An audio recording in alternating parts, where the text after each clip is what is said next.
ॐ तव कथामृतं तप्तजीवनं कविभिरीरितं कल्मषापहं श्रवणमङ्गलं श्रीमदाततं भुवि गृह्णन्ति ये भूरिदा जनाः। শ্রী শ্রী রামকৃষ্ণ কথামৃত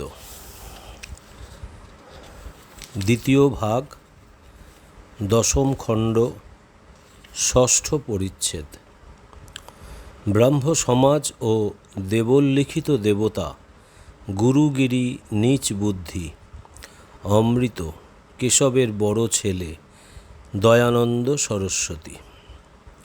ঠাকুর শ্রীরামকৃষ্ণ কিছু মিষ্টমুখ করিয়া যাইবেন, কেশবের বড় ছেলেটি কাছে বসিয়াছেন। অমৃত বলিলেন, এইটি বড় ছেলে, আপনি আশীর্বাদ করুন। ও কি, মাথায় হাত দিয়া আশীর্বাদ করুন?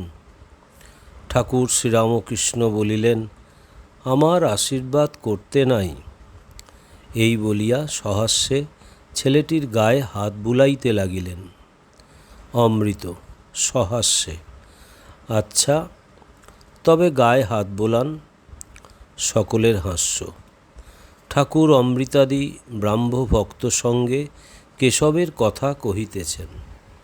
শ্রীরামকৃষ্ণ অমৃত প্রভৃতির প্রতি, অসুখ ভালো হোক এসব কথা আমি বলতে পারি না, ও ক্ষমতা আমি মার কাছে চাইও না।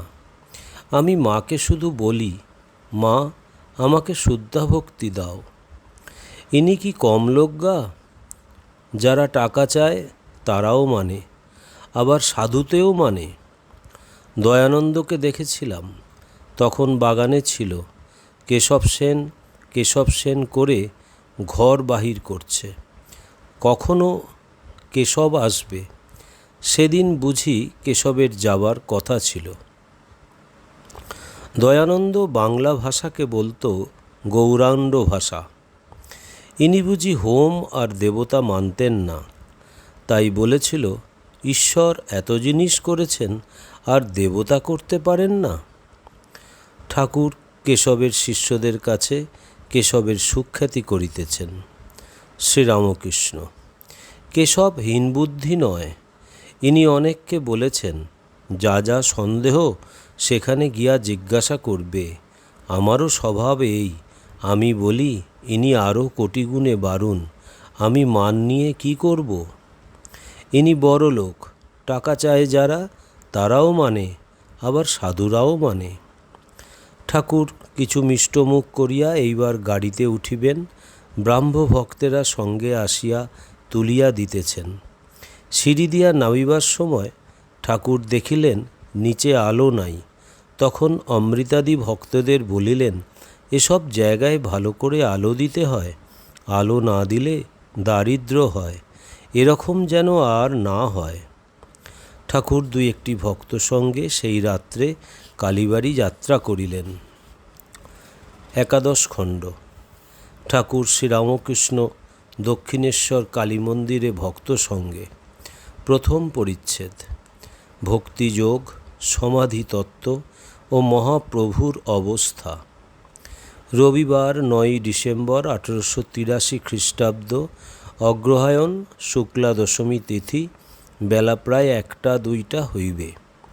ঠাকুর শ্রীরামকৃষ্ণ নিজের ঘরে সেই ছোট খাটটিতে বসিয়া ভক্তদের সঙ্গে হরিকথা কহিতেছেন। অধর মনমোহন, ঠনঠনের শিবচন্দ্র, রাখাল মাস্টার হরিশ ইত্যাদি অনেকে বসিয়া আছেন। হাজরাও তখন ওইখানে থাকেন। ঠাকুর মহাপ্রভুর অবস্থা বর্ণনা করিতেছেন। শ্রীরামকৃষ্ণ ভক্তদের প্রতি। চৈতন্যদেবের 3টি অবস্থা হতো। 1. বাহ্যোদ্দশা, তখন স্থূল আর সূক্ষ্মে তার মন থাকত। 2. অর্ধবাহ্যোদ্দশা, তখন কারণ শরীরে কারণানন্দে মন গিয়েছে। 3. অন্তর্দশা, তখন মহাকারণে মন লয় হতো। বেদান্তের পঞ্চকোষের সঙ্গে এর বেশ মিল আছে। স্থূল শরীর অর্থাৎ অন্নময় ও প্রাণময় কোষ, সূক্ষ্ম শরীর অর্থাৎ মনোময় ও বিজ্ঞানময় কোষ, কারণ শরীর অর্থাৎ আনন্দময় কোষ। মহাকারণ পঞ্চকোষের অতীত। মহাকারণে যখন মন লীন হতো তখন সমাধিস্থ, এরই নাম নির্বিকল্প বা জড় সমাধি।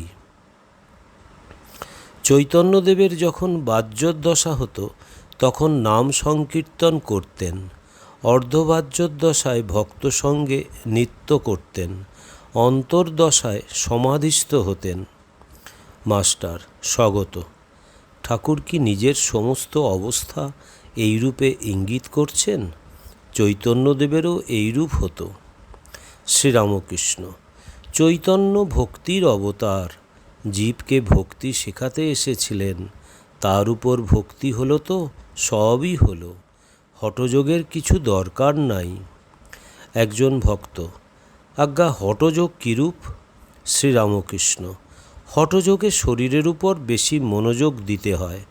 ভিতর প্রক্ষালন করবে বলে বাঁশের নলে গুজ্জোদ্বার রক্ষা করে, লিঙ্গ দিয়ে দুধ ঘি টানে, জিহ্বা সিদ্ধি অভ্যাস করে, আসন করে শূন্যে কখনো কখনো ওঠে, ওসব বায়ুর কার্য।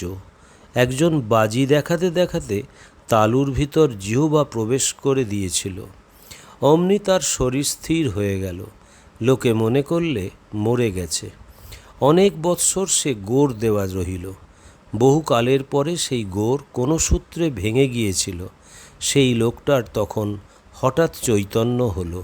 চৈতন্য হবার পরই সে চেঁচাতে লাগলো, লাগ ভেলকি, লাগ ভেলকি। সকলের হাস্য। এসব বায়ুর কার্য। হঠযোগ বেদান্তবাদীরা মানে না।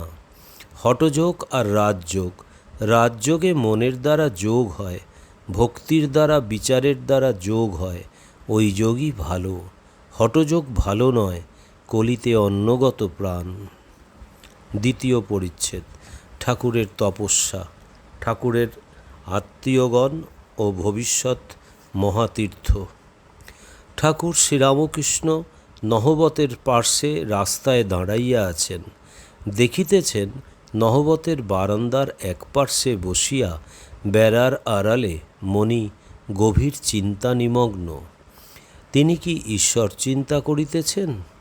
ঠাকুর ঝাউতলায় গিয়াছিলেন, মুখ ধুইয়া ওইখানে আসিয়া দাঁড়াইলেন।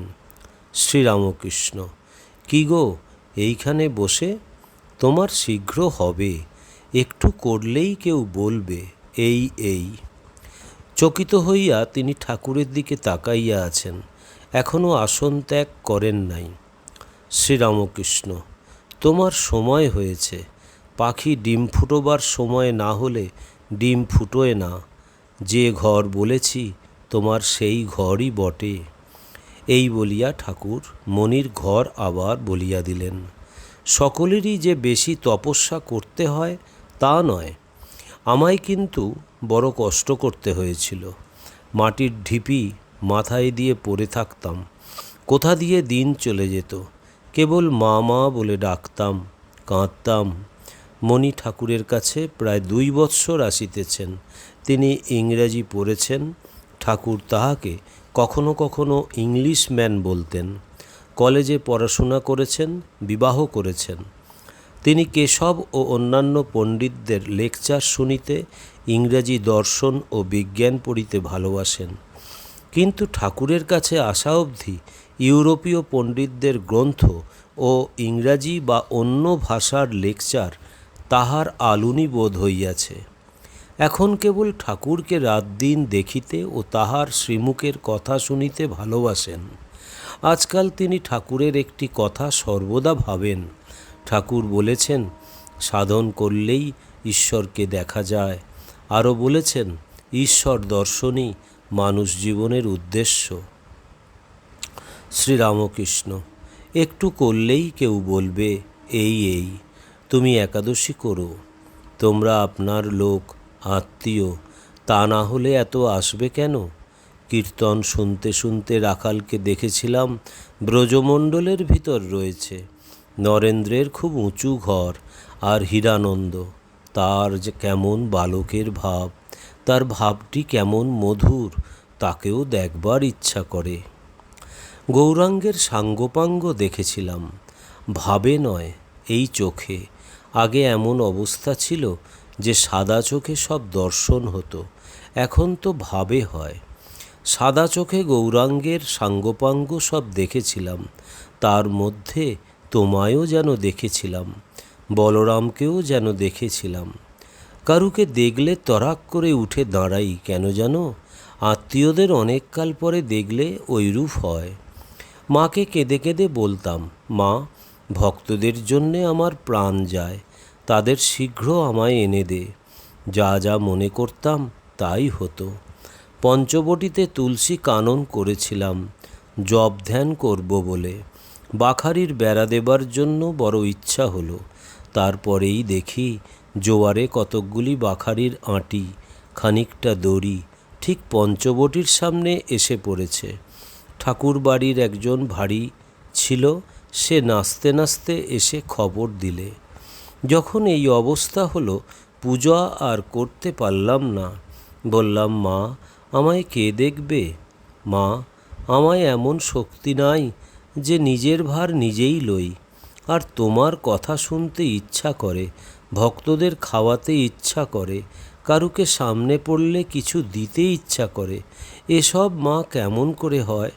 মা, তুমি একজন বড় মানুষ পেছনে দাও, তাই তো সেজবাবু এত সেবা করলে। আবার বলেছিলাম, মা, আমার তো আর সন্তান হবে না, কিন্তু ইচ্ছা করে একটি শুদ্ধ ভক্ত ছেলে আমার সঙ্গে সর্বদা থাকে, সেইরূপ একটি ছেলে আমায় দাও। তাই তো রাখাল হলো। যারা যারা আত্মীয় তারা কেউ অংশ, কেউ কলা। ঠাকুর আবার পঞ্চবটির দিকে যাইতেছেন, মাস্টার সঙ্গে আছেন, আর কেহ নাই। ঠাকুর সহাস্যে তাহার সহিত নানা কথা কহিতেছেন। শ্রীরামকৃষ্ণ মাস্টারের প্রতি, দেখো, একদিন দেখি কালীগড় থেকে পঞ্চবটি পর্যন্ত এক অদ্ভুত মূর্তি, এ তোমার বিশ্বাস হয়?